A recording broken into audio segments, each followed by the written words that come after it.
नमस्कार साथियों, इस वीडियो में हम बात करेंगे पीजीटी इकोनॉमिक्स बनने के बारे में। अगर आपको एनवीएस में पीजीटी इकोनॉमिक्स बनना है तो क्या एलिजिबिलिटी क्राइटेरिया रहने वाला है, क्या क्वालिफिकेशन रहने वाली है, तो उसके बारे में हम डिटेल में बात करेंगे। यहाँ पे पे लेवल 8 की जॉब होती है साथियों ये, और इसके साथ साथ आपका ये एज लिमिट जो है वो 40 ईयर्स है। इसमें आपको अपनी कैटेगरी के अकॉर्डिंग एज रिलैक्सेशन भी मिलता है। इसके साथ साथ जो एसेंशियल क्वालिफिकेशन है उसमें आपके पास मास्टर डिग्री होनी चाहिए, 50% मार्क्स के साथ बीएड होना चाहिए, 50% मार्क्स के साथ बीएड एमएड इंटीग्रेटेड कोर्स भी है तो भी आप एलिजिबल हैं।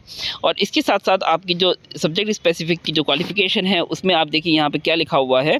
इसमें लिखा हुआ है पीजीटी इकोनॉमिक्स के लिए आपके पास इन कंसर्न सब्जेक्ट और any specialization in concern subject provided that the candidate had studied concern subject at graduation level. तो यानी कि आपके पास एमए या एमएससी इकोनॉमिक्स भी होते हैं कुछ लोग, तो एमए या एमएससी इकोनॉमिक्स होना चाहिए। उसके साथ साथ आपने ग्रेजुएशन में भी इकोनॉमिक सब्जेक्ट पढ़ा हो। ये ना हो कि आपने बीएससी वगैरह कुछ किया था और पीसीएम से और बायो से या किससे भी, फिर उसके बाद आपने एमए इकोनॉमिक्स कर लिया, तो आप इसमें एलिजिबल नहीं हैं वर्तमान कंडीशन में। बाकी बाद में कॉरिजेंडम वगैरह कुछ आता है तो अलग बात है, बट वर्तमान परिदृश्य में आप इसमें एलिजिबल नहीं हैं।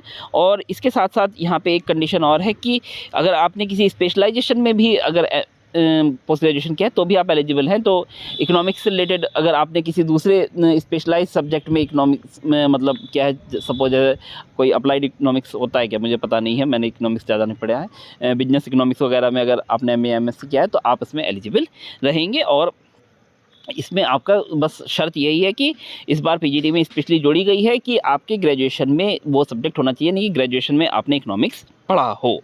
इसमें एक चीज़ मैं ये जोड़ देता हूँ आपको कि स्पेशली आप ये समझ के चलिए कि यहाँ पे इन्होंने बोला है कि ग्रेजुएशन में वो सब्जेक्ट पढ़ा हो। तो ये हो सकता है कि आपने ग्रेजुएशन में 2 साल वो सब्जेक्ट पढ़ा था, 3 साल आपने वो सब्जेक्ट नहीं पढ़ा था, तो आप सोच सकते हैं कि मैं एलिजिबल हूँ या नहीं हूँ। तो इन्होंने ये नहीं बोला है कहीं भी कि ग्रेजुएशन में 3 साल आपने वो सब्जेक्ट पढ़ा हो। ये समझ के चलिए, उन्होंने ये नहीं बोला है कि ग्रेजुएशन में 3 साल आपने वो सब्जेक्ट पढ़ा हो, बस ये बोला है ग्रेजुएशन में वो सब्जेक्ट पढ़ा हो।